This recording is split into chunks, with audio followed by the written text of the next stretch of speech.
नमस्ते दोस्तों।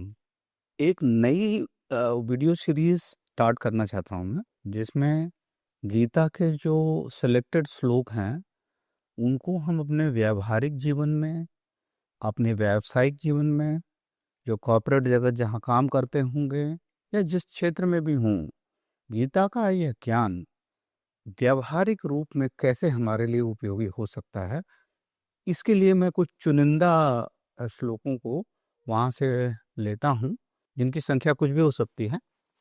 और उन सार चीज़ों को, सार तत्वों को जीवनोपयोगी कैसे बनाया जाता है, वो उसके ऊपर हम चर्चा करेंगे।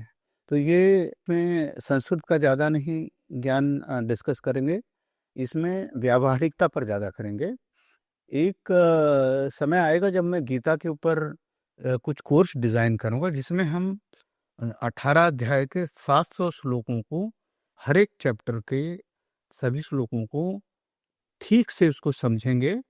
मेरे स्वामी श्री गुरु महाराज स्वामी श्री अड़गड़ानंद जी महाराज, उन्होंने यथार्थ गीता में जो शिक्षा दी है, उसके अनुसार उसको हम समझने की कोशिश करेंगे। वो बाद में करेंगे जब हम गीता का कोर्स जो करेंगे, मैं आप लोगों के साथ मिलकर करूँगा, लाइव सेशन में करूँगा, और जिसमें 1 घंटा हम गीता के श्लोकों को मैं समझाऊँगा और 1 घंटा हम लोग आपस में बातचीत करेंगे और उसको समझने की वो कोशिश करेंगे, और वो 1 महीना 2 महीने का भी कोर्स हो सकता है, वो करेंगे। ये मेरी भीतर से प्रेरणा है। लेकिन फ़िलहाल हम चलते हैं गीता के सार की तरफ। जो अब ये हिंदी वीडियो है, यही इसका इंग्लिश भी होगा, लेकिन इसमें अब हम पहले अध्याय के 20 17-18 श्लोकों को चुनते हैं। 20 होंगे ज़्यादा से ज़्यादा, लेकिन यदि हमने 17 सेलेक्ट किए हैं, 17 श्लोकों को अगर हम करते हैं अभी, तो मैं इसको 2 पार्ट में डिवाइड करता हूँ। पार्ट 1 में हम 9 करते हैं और पार्ट 2 में हम 8 करेंगे, क्योंकि नहीं तो वीडियो बहुत लंबा हो जाएगा। तो शुरू करते हैं। गीता अध्याय 1, संशय विषाद योग नाम से जाना जाता है। संशय विषाद को भी योग कहा गया है। यह कैसे हो सकता है? ये इसलिए कि बिना संशय विषाद के योग पथ पर आगे बढ़ा ही नहीं जा सकता। पहले हृदय में धर्म ग्लानि होती है, उसके बाद ईश्वर का उपमय अवतार। अच्छा, अवतार सिर्फ योगी के हृदय में होता है, बाहर नहीं। अर्जुन की शंका और बहानों को इस अध्याय में दिखाया गया है, जिसकी वजह से वह संदेह से घिरकर कमजोर प्रतीत होने लगा है। दुर्योधन को डर सताने लगता है, क्योंकि वह जानता है कि उसने अधर्म का मार्ग चुना है। वह अपनी सेना की ताकत बढ़ चढ़कर गिनाता है, लेकिन भीतर से असुरक्षित है। कई बार जीवन में ये लोग अपनी सफलता के बारे में बढ़ा चढ़ाकर बोलते हैं, लेकिन अगर नींव असत्य पर हो तो डर हमेशा बना रहे। पहला ही जो श्लोक है वो है, धर्म क्षेत्रे कुरुक्षेत्रे समवेता युयुत्वा मामकाः पांडवाश्चैव किम कुर्वत संजय। तो धृतराष्ट्र जी जो हैं वो संजय से पूछते हैं कि जो कौरव और पांडव की सेना युद्ध क्षेत्र में इकट्ठी हुई है, ये क्या कर रहे हैं? तो जो अब इसमें जो गीता में है ना कि ये धृतराष्ट्र क्या है, ये अज्ञान है, ये इग्नोरेंस है। तो ये इग्नोरेंस जो है किससे पूछ रहा है? संजय से पूछ रहा है। संजय कौन है? संयम जो है, संयम रूपी संजय। उसके पास संयम है, मन और इंद्रियों का संयम है, इसलिए वो उसके पास दिव्य दृष्टि है। जो अपनी मन और इंद्रियों पर संयम पा जाता है, उसको दिव्य दृष्टि माने अंतर्दृष्टि होती है। आप बाहर लिमिटेड देखते हो, लेकिन अंदर जो है आप अनंत को देख सकते हो। तो अंदर देखने की जिसको शक्ति मिल जाती है, उसी को दिव्य दृष्टि प्रदान होती है। दिव्य दृष्टि का ये मतलब ये नहीं कि कोई ऐसी कोई दृष्टि आ जाती है जिससे आंखों की पुतलियां बदल जाती हैं, फोकल लेंथ बदल जाती है और वो डीपर आसपास, जो डीपर देखना है वो सब भीतर ही भीतर है। वो आंख बंद करके भी देखा जाएगा। भीतर देखोगे तो कौन सी आंख से देखोगे? भीतर की आंख से देखोगे ना। वो अंतर्दृष्टि दृष्टि जो होता है वही दिव्य दृष्टि होती है। हाँ, इसको ऐसे ही वैज्ञानिक रूप से समझिएगा। जीवन चला जाएगा, आपको दिव्य दृष्टि नहीं प्राप्त होगी, लेकिन अंदर गए तो आपको दिव्य दृष्टि प्राप्त हो जाएगी। तो संजय को दिव्य दृष्टि प्राप्त होती है। कौन? जो संयम में, जिसने मन और इंद्रियों का संयम कर लिया होता है। तो वो अज्ञान पूछता है संयम रूपी संजय से कि क्या कर रहे हैं ये लोग? तब देखो, ये शरीर जो है वो इदम शरीरम कौन्तेय क्षेत्र मित्य विधीयते। यही शरीर जो है वो कुरुक्षेत्र है, और जब उसमें सदगुरु युद्ध का सूत्रपात कर देते हैं, कौरव पांडव का युद्ध शुरू हो जाता है, तो ये धर्म क्षेत्र हो जाता है, क्योंकि यहाँ पे धर्म और अधर्म की लड़ाई है। तो धर्म जो है 5 प्रवृत्तियां हैं, निर्णायक प्रवृत्तियां, धर्म रूपी युधिष्ठिर, अ, अनुराग रूपी अर्जुन, नियम रूपी नकुल, सत्संग रूपी सहदेव और भाव रूपी भीम जो सबसे बलवान है। ये 5 पांडव हैं। ये जब ध्यान रूपी द्रौपदी पर केंद्रित होते हैं और उसकी तरफ उनकी दृष्टि हो जाती है, तो हृदय के अंदर उस धर्म युद्ध का सूत्रपात हो जाता है। और जो ध्यान जो है ना, वो ध्यान इधर उधर ना हो, इसलिए युद्ध में अधर्मियों का नाश होता है। तो ये है भगवत गीता के पहले श्लोक का जो संक्षिप्त में अर्थ। लेकिन अब इसकी व्यावहारिकता क्या है उसको हम समझते हैं। ये देखिए, जो अज्ञान रूपी धृतराष्ट्र है वो पक्षपाती है। उस सभी उसी के परिवार के हैं, कौरव और पांडव, लेकिन उसको अपने पुत्र का मोह है, दुर्योधन का, तो वो पक्षपात पूर्ण उसका निर्णय लेता है और वो जो धर्म संगत बातें थी उसको भी नकार देता है। वो कहता है, दुर्योधन कहता है मैं सुई की नोक की अपनी जमीन में नहीं दूंगा। उसको पता है ये गलत कह रहा है, फिर भी वो उसी का साथ देता है अपने पुत्र का मोह के कारण। तो नेतृत्व, अगर जो राजा है ना, उसके अंदर निष्पक्षता बहुत जरूरी है, जो यहाँ पर अज्ञान में निष्पक्षता नहीं है और वो गलत निर्णय लेने की संभावना बढ़ जाती है, तो गलत निर्णय ले रहा है धृतराष्ट्र और युद्ध शुरू होने दे रहा है। उसको पता है कि बड़ा रक्तपात होगा, उसमें अपने ही लोग मारे जाएंगे, लेकिन उसको अपने बेटे को जिताना है और उसी को गद्दे पे बिठाना है, इसलिए वो सारा रक्तपात उसे मंजूर है। ये बात है। अब हम इसको दो तरह से देख सकते हैं। यह संपूर्ण जीवन कुरुक्षेत्र का प्रतीक है, जिसमें जीवन में भ्रम उत्पन्न होता है। भ्रम उत्पन्न होता है तो आंतरिक युद्ध शुरू होता है। इसमें 2 प्रवृत्तियां निर्णायक होती हैं, दैवी और आसुरी। दैवी प्रवृत्तियां सारी पांडव हैं और आसुरी प्रवृत्तियां सारी कौरव। जब इन दोनों के बीच युद्ध शुरू होता है तो अंदर के संघर्ष शुरू होता है। तो यह अंदर के संघर्ष का प्रतीक है। कुरुक्षेत्र का जो धर्म क्षेत्र पर जाता है, जब युद्ध शुरू होता है, और यह युद्ध बाहरी नहीं है, यह भीतरी युद्ध है। और इस युद्ध में अगर जीतना है तो दिव्य चेतना के प्रति आत्मसमर्पण बहुत आवश्यक है, जो भगवान श्री कृष्ण सद्गुरु के रूप में है। हमारे जीवन में भी किसी न किसी सद्गुरु की जरूरत होती है, जो हमारे अंदर दिव्य चेतना का संचार करते हैं, जिससे हम में आत्मसमर्पण जागृत होता है और जीवन का भ्रम मिटना शुरू होता है। यह युद्ध निरंतर चालू है हमारे भीतर। जब सद्गुरु मिल जाते हैं तो ये निर्णायक स्तर पर पहुंच जाता है। दूसरी जो प्रवृत्ति है आसुरी वर्ग, उसमें अधर्म युक्त नेतृत्व होता है, जो अहंकार चलाता है। अब उसमें अधर्म धर्म से सदा डरता रहता है और हमेशा पक्षपातपूर्ण दृष्टि रखता है। उसका अति आत्मविश्वास उसके पतन का कारण बनता है, क्योंकि वह असत्य और लोभ पर आधारित। यह है दुर्योधन का नेतृत्व, जो हमारे हृदय की आसुरी वर्ग। और जो धर्मयुक्त नेतृत्व है, जिसका नेतृत्व युधिष्ठिर कर रहे हैं, वह ईश्वर की शक्ति को स्वीकार कर लेता है। इसलिए वह अधर्म से डरता नहीं, वो अधर्म से डरता है। उसकी दृष्टि हमेशा निष्पक्ष होती है और वह अंतर्दृष्टि को ही सच्चा ज्ञान मानता है।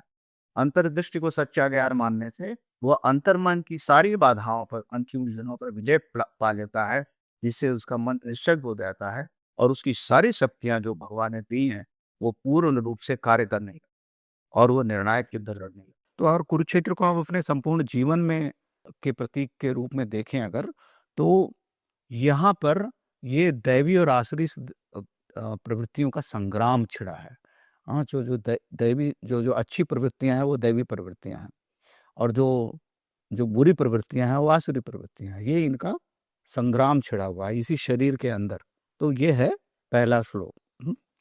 धर्म क्षेत्रे कुरुक्षेत्रे समवेता युद्धः, दोनों इकट्ठे हुए हैं, कौरव और पांडव, और क्या कर रहे हैं वो संजय पूछ रहे हैं। अब दूसरा जो सेक्शन इसका मैं बता रहा हूँ वो श्लोक 2 में है। वो है, ये दूसरा जो श्लोक है वो बताता है कि जो अन्याय करने वाला अन्यायी है, वो उसका डर क्या है, वो क्या डरता है। अन्याय कौन कर रहा है? दुर्योधन अन्याय कर रहा है। उसका डर क्या है?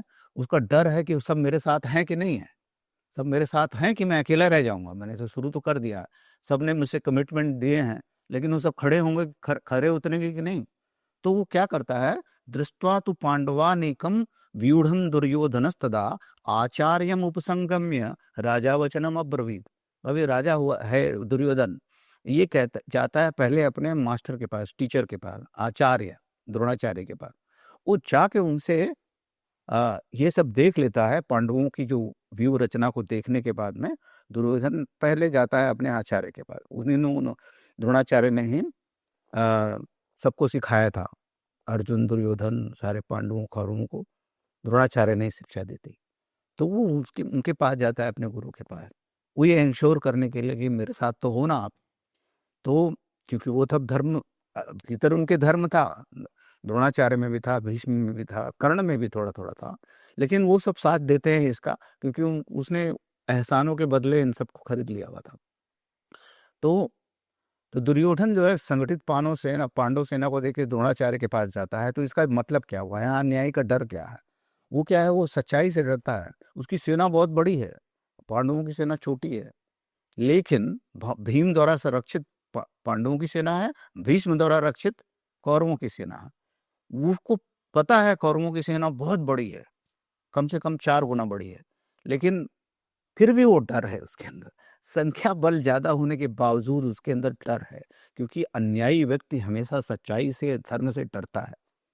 और असत्य और लोभ के ऊपर जो आधारित नेतृत्व है, जो राजा बनता है असत्य और लोभ पर आधारित, वो हमेशा अपने आप को असुरक्षित महसूस करता है, उसको हमेशा कोई ना कोई डर सताते रहता है। ये है दूसरे श्लोक की सीख। अगर आपके अंदर असत्य अधर्म है तो आप हमेशा डरते रहेंगे, रोज मरते हैं, रोज डरते हैं। कार्य क्षेत्र में अगर हम देखें तो 4 चीजें हैं जो हमें समझनी चाहिए। पहला यह कि असत्य केवल बाहरी दिखावे से मजबूत नहीं बनता। व्यापार और सामाजिक जीवन में वास्तविक क्षमता ही सफलता दिला सकती। बाहरी सहारा लेने के बजाय आत्मज्ञान पर ध्यान दें, और भावनात्मक लगाव निर्णय लेने में बाधा उत्पन्न करते हैं। इसलिए मोह से मुक्त होकर सच्चाई को हमें अपनाना चाहिए। ये होता है। तो जो इससे अंतर्मन की बाधाएं आती हैं ना, वो उनको जीतने के लिए आपको सत्य के साथ देना ही पड़ता है। अगर सत्य का साथ नहीं दे रहे हो तो आप धर्म की बात नहीं करें। धर्म के सत्य के साथ नहीं हो तो आप अधर्म के साथ हो गए हो अपने आप। तो अंतर्मन में जाएंगे, धर्म को अगर अपने कर्तव्यों का निर्वहन करेंगे तो वो आपकी बहुत सारी चीजें अपने आप होती रहती हैं। नहीं तो आप सब करते हो और आपको लगता है कि सब कर ले जाओगे, पार निकल जाएगा, नहीं होता है। अब हम चलते हैं तीसरी सेक्शन में, जहाँ पे श्लोक 7 और 8 के लगभग बात है। उसमें है अस्माकं तु विशिष्टा ये तान निबोध द्विजोत्तमा नायका मम सैन्यस्य संज्ञार्थम तान ब्रवीमिते। यह है, यहाँ पर जो दुर्योधन को आत्मविश्वास है ना, वो अति आत्मविश्वास है। वो दिखाता है, उसको आत्मविश्वास इतना है नहीं, लेकिन वो दिखाता है बहुत ज्यादा। वो कहता है कि मेरे सब विशिष्ट सेनापति लोग हैं, इसमें ये द्विजोत्तम है, और वो सबकी गिनती कराता है। कहता है नायका मम सैन्य से संज्ञार्थम तान पर, सबके नाम दे लेकर के ये इनके ये गुण है, ये गुण है, सब अपनी ताकत गिनाता है। आत्मविश्वास को अपने अपने आप ही बढ़ाने की कोशिश करता है। और उसमें क्या होता है कि अपनी कमजोरियों को नजरअंदाज कर देता है। वो जब बढ़ चढ़ के आदमी बातें करता है, डींगे मारता है ना, तो अपनी कमजोरियों को वो नजरअंदाज करता है, जिसकी वजह से उसका ये अति आत्मविश्वास उसके पतन का कारण बन जाता है। ये इस श्लोक की सीख है। और अहंकार हमें सच्चाई से दूर करता है। और यदि हम ईश्वर की शक्ति को स्वीकार नहीं करते हैं, सिर्फ अपनी ही शक्ति की डींगे मारते रहते हैं, तो हम सत्य से दूर जाते हैं। अस्तित्व का बोध उन्हें कभी नहीं होता है जो अपनी ही डींगे मारते रहते हैं। जब अस्तित्व का बोध हो जाता है तो मनुष्य को पता चलता है कि हमारी औकात कितनी कम है, हमारी क्षमताएं इस पूरी सृष्टि में कितनी सीमित हैं। अंतस में बहुत सारी हैं, लेकिन ये बहुत सीमित हैं। और ईश्वर को अगर समर्पित हो जाती हैं, अंतस को, आत्मा को समर्पित हो जाती हैं, तो क्षमताएं अनंत हो जाती हैं, हो सकते हैं। लेकिन अगर आप मन को ही सब कुछ मान करके अपने स्थूल और सूक्ष्म शरीर के ऊपर ही आधारित होकर कारण और अंत शरीर को भूल जाते हैं, आत्मन तक नहीं पहुंचते हैं, तो बहुत कठिनाइयां सामने आती हैं। अब देखते हैं कि व्यापारिक और सामाजिक जीवन में हम इसको कैसे उपयोग में ला सकते। गीता कहती है कि आत्मा को ईश्वरीय पुकार सुनने ही हो, व्यक्ति की पहचान अच्छे कार्यों से बनती है। जीवन एक युद्ध भूमि है, जहाँ हमें सत्य और असत्य में चयन करना होता है। कार्य करने से पहले सही अवलोकन बहुत जरूरी। जल्दबाजी करने से नुकसान हो सकता है। यह है इसकी सीख। चौथा सेक्शन है जिसमें जो झूठे आत्मविश्वास का के लिए वो किसका किसका सहारा लेता है दुर्योधन। श्लोक 12 में है, तत्स्य संजयन संजयन हर्षम कुरुवृद्ध पितामह। जो जो कुरुओं में सबसे वृद्ध है वो पितामह, उनके पास जाता है और उनको बोलता है कि आप अपनी शंख बजाइए। तो पितामह जी वो शंख बजाते हैं खूब जोर से। वो बहुत बड़े योद्धा थे, वो सबसे बड़े वीर थे उस जमाने के। और तो वो शंख बजाते हैं उसको मैं बताने के लिए कि मैंने ऐसे बहुत लोगों को मारा हुआ है और ये देख मैं बजाता हूँ। तो उन्होंने दिखाया ऊपरी दिखावे के लिए, और उसको दुर्योधन तुमको तसल्ली चाहिए थी कि आप मेरे साथ हो कि नहीं हो। तो वो बजा के बताते हैं कि हाँ हूँ, मैं वो गद्दी का उपासक हूँ और मैं गद्दी के साथ ही हूँ हमेशा। शपथ ली थी उन्होंने। तो व्यापारिक और सामाजिक जीवन में भी जब हम वास्तविक क्षमता को भूल करके दिखावे वाली चीज़ें करते हैं कि मैं ये भी कर दूंगा, मैं वो भी कर दूंगा, ये भी है वो भी है, हमारे पास सब कुछ है, सब हो जाएगा, धर्म और सत्य के साथ नहीं है। आपके पास कोई योजना नहीं है कोई विशेष, और पता है कि इसमें सफलता की कोई गारंटी नहीं है। ये जो होता है हमें व्यवहारिक जीवन में नहीं करना चाहिए। यहाँ अति आत्मविश्वास से दूर रहने की सलाह दी जाती है, क्योंकि कालांतर में सबको सबक मिला है, सभी काल के गाल में चले गए हैं। तो बाहरी सहारा लेने की जगह पे दुर्योधन सब बाहरी सहारे ढूंढ रहा है। उसको अपना आत्मविश्वास जो है होना चाहिए, वो नहीं है। दूसरों की शक्ति के ऊपर वो उसका विश्वास है। तो ये जो है ना झूठा आत्मविश्वास, ये इस श्लोक 12 का प्रतीक है कि हमें आत्मज्ञान का सहारा लेना चाहिए, बाहर का सहारा काम नहीं आता है। अब चलते हैं ये 5वें सेक्शन में, जो श्लोक नंबर 14 है। ये है दिव्यता की पुकार का। अब इसमें देखिए इन लोगों ने बजाया, ऐसे ही सब लोगों ने शंख बजाया। सबका वर्णन है गीता के पहले अध्याय में, सब पर नहीं जाते हैं। जब श्लोक 14 में आधा श्लोक है, पांचजन्यम ऋषिकेशो देवदत्तम धनंजय। ऋषिकेश भगवान कृष्ण जो श्वास में वास करते हैं, ऋषिकेश में श्वास में वास करने वाले। पांचजन्यम, पांचजन्य शंख बजाया। अब पांचजन्य असल में है क्या? ये जो पंचभूतों से बना शरीर है उसमें जो जनित है वो श्वास से ऋषिकेश ने ही, वो श्वास ने ही इन पंचभूतों को अस्तित्व में लाया है। वो उन्होंने वो शंख बजाया, यानी वो उसके मास्टर थे। ये इस तीनों लोगों के मास्टर हैं वो। ये जो भूत शरीर बना है वो श्वास को साध लिया है, श्वास में ही वो मुरली बजैया है। इस मुरली को, श्वास को भली भांति चलाना जानते हैं वो कृष्ण ने पांचजन्य शंख किया। वो पंचभूतों से बने शरीर के मास्टर है वो।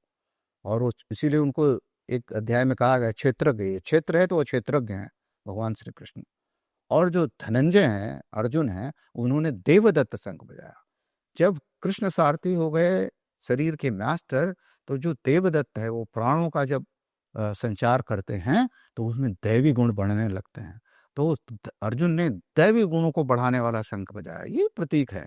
और कृष्ण ने शरीर को कंट्रोल करने वाला, अस्तित्व का बोध कराने वाला ये शंख बजाया। और अब ये धर्मयुद्ध की शुरुआत होती है यहाँ पर। अब इसका व्यावहारिक पक्ष हम देखते हैं कि यहाँ पर जो है ना, वो आवाज की बात नहीं है। यहाँ पर वो मधुर आवाज में जो शंख बजती है वो बताती है कि श्वास में ही कर्म है, यज्ञ है, कर्मों से सिद्ध होता है। ये वाला करिए, ये पांचजन्य अस्तित्व को समझो, और अस्तित्व जो में जो कर्म की शक्तियां उत्पन्न हुई हैं उससे काम करो, तब सिद्धि मिलेगी आपको। और देवदत्तम मैंने दैवी संपदा, अच्छे कार्यों को करो तब आप सफल होंगे। ये दिव्यता की पुकार होती है। तो ईश्वर की पुकार हमें अपने अंतरात्मा की सुननी पड़ेगी, अस्तित्व के बोध के साथ में काम में लगना पड़ेगा, तभी हमारी यात्रा सही दिशा में जाती है। यह है श्लोक 14 का सार।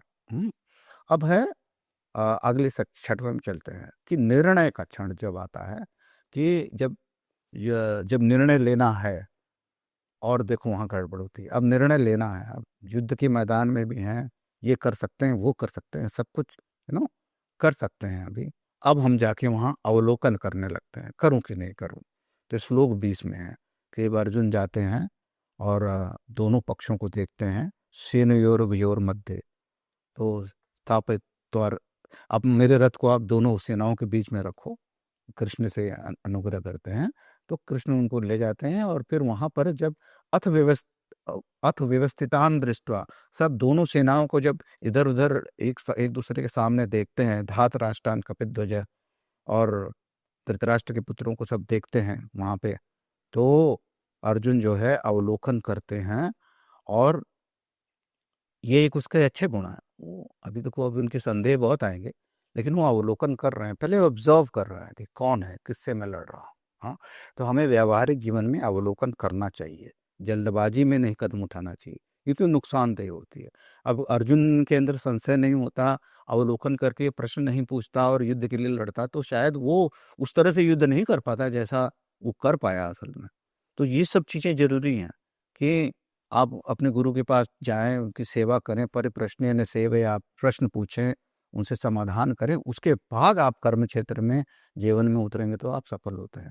तो निर्णय के क्षण में अवलोकन बहुत जरूरी है, ये बहुत जरूरी है। ये अर्जुन करता है, वहां पे समझता है सब क्या क्या है, और फिर उसके अंदर कुछ शंकाएं होती हैं, उसका निराकरण वो कृष्ण से करते हैं।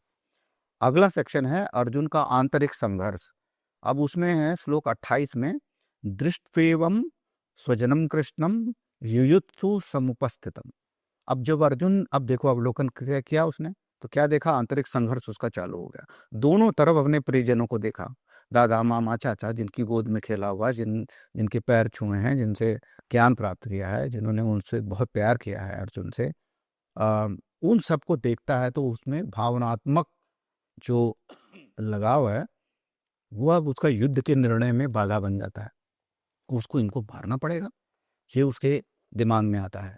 तो जब हम किसी कार्य के लिए समाज में अपने व्यावहारिक जीवन में आगे बढ़ते हैं, तो जो सब लक्ष्य को प्राप्त करने में सबसे बड़ी बाधा होती है, वो होती है हमारी भावनाएं, भावनात्मक जुड़ाव। इसलिए किसी से, अभी कहते हैं ना, कार्य क्षेत्र में, ऑफिस में भी भावनात्मक जुड़ाव मत रखो, काम से संबंधित रखो। भावनात्मक जुड़ाव रखोगे तो पक्षपात होगा, या तो आप गलत निर्णय ले लेंगे। तो जो साधक को, आध्यात्मिक पक्ष है, इस साधक को मोह से मुक्त होकर सत्य के साथ दृढ़ पूर्वक रह करके युद्ध लड़ना है, यानी संसार में कार्य करना है। ये इसकी सीख है। तो आंतरिक संघर्ष हुआ, भावनात्मक। अब यहाँ पर अर्जुन की दशा ये है कि वो आंतरिक संघर्ष से जूझने लगा है। आगे चलते हैं। अभी अध्याय 1 तो मतलब इसी का वर्णन है, अर्जुन का संशय विषाद योग है। तो 8वें सेक्शन में भय से कार्य करने की भय से, जब भय आ जाता है मनुष्य के अंदर कि वो क्या गलत करने जा रहा है क्या, और जब भावनात्मक बोझ से दब जाता है, तो उसकी कार्य करने की क्षमता आधी हो जाती है। अर्जुन इतना बड़ा योद्धा था, लेकिन अब देखिएगा कि उसका धनुष भी गिर जाता है, कांपने लगता है। वो कैसे होता है? गांडीवम संस्कृते हस्त्वात् वक्षैव परिदह्यते। अभी होता है, श्लोक 30 है इसमें, कि वो कहता है कि ये सब जब अपने परिवारजनों को देखता है, प्रियजनों को, तो श्लोक 47 श्लोक हैं अध्याय 1 में, उसमें से ये 30वां श्लोक तक पहुंच गए हैं। अब देखिए, इसमें कहता है कि मेरे हाथ से भी गांडीव गिर रहा है। अपना भय और संदेह से वो अपना धनुष ही छोड़ देता है और बोलता है मुझे बुखार जैसा लग रहा है। वक्त वह त्वचा में जैसे बुखार जैसे लग रहा है, गर्म लग रहा है सब। तो जब भय और संदेह आता है, डर भी आ जाता है, तो उसमें व्यक्ति कमजोर हो जाता है, आधी शक्ति तो उसकी उसी में चली जाती है। चाहे आप कितने भी कुशल रहे हो, कई सेनाओं को उसने मार के कई राज्य जीत चुका था अर्जुन, लेकिन वो फिर भी यहाँ पर वो कमजोर पड़ता हुआ नजर आ रहा है, क्योंकि अब वो आत्मविश्वास, उसका भावनाएं और संदेह लेकर चले जा रहे हैं। तो अब जो है ना, अब उसको, उसके भय को दूर करने के लिए अब सदगुरु की शरण, कृष्ण की शरण जाना ही जरूरी है। इसलिए अब वो इतना बोल करके जा करके अब क्या करता है अगला, कि बोलता है, कृष्ण से कहता है कि न कांक्षे विजयम कृष्ण, न च राज्यम सुखाने च। मुझे ना विजय नहीं चाहिए, मुझे राज्य का सुख चाहिए नहीं चाहिए, मैं लड़ाई नहीं लड़ना चाहता। और उसका जो युद्ध और सफलता के लिए जो उसने कमर कसी थी ना, वही उसका मिट जाता है, चला जाता है। वो आकर्षण ही खत्म हो जाता है उसका। क्योंकि अभी उसको उद्देश्य खत्म हो गया है। अभी उसको उद्देश्य समझ में नहीं आ रहा, मैं करके करूँगा क्या? तो उद्देश्य का जो अभाव है, वो मनुष्य की काम करने की क्षमता को कम कर देता है और उसको भटका देता है। इसलिए सही उद्देश्य का जानकारी बहुत ज़रूरी है। ये इस श्लोक का महत्व है। तो वो उद्देश्य जो है उसको सद्गुरु देते हैं और श्री कृष्ण भगवान उसको देते हैं। ये उद्देश्य होना चाहिए तुम्हारा। अभी वो उद्देश्य रहित है। तो इस श्लोक का यही मतलब है कि सही उद्देश्य निर्धारित करना बहुत ज़रूरी है। यहाँ पर अर्जुन देखो, इतना बड़ा योद्धा यहाँ पर उद्देश्य के अभाव में परेशान है। तो आत्मज्ञान में जब जाते हैं तो वहाँ पर हमें अपने उद्देश्य की, सही उद्देश्य की प्राप्ति मिलती है। हमें अपने जीवन का जो पर्पस है, उद्देश्य है, वो मालूम पड़ जाता है। आत्मज्ञान के बिना या बोध के बिना, अस्तित्व बोध के बिना नहीं होता है। तो हम इसको यहीं पर समाप्त करते हैं। सार यह है कि संशय को दूर करना ज्ञान प्राप्त करने का पहला चरण है। भय, मोह और संदेह को त्यागे बिना आत्मबोध संभव नहीं है और आप संसार में कोई भी काम नहीं कर पाएंगे। अंधकार में ही अगर रहेंगे तो आप प्रकाश की तरह बढ़ना बहुत मुश्किल हो जाएगा। संसार में सफलता और विकास मुश्किल हो जाता है। तो ये रहा गीता अध्याय 1 का पहला भाग। अब हम दूसरे भाग में इसके आगे अर्जुन के सारे संदेहों को समझते हैं। वो कितने बहाने बनाता है, क्या क्या कहता है और कृष्ण उनको कहाँ तक लेके जाके उनको छोड़ते हैं। और उसके बाद फिर हम चलेंगे, आगे बढ़ेंगे दूसरे अध्याय की तरफ और देखेंगे वहाँ क्या शिक्षा मिलती है अर्जुन को और कैसे तैयार होता है युद्ध के लिए। तो स्टे ट्यून, हम लोग अगले पार्ट में फिर से मिलते हैं। Thank you.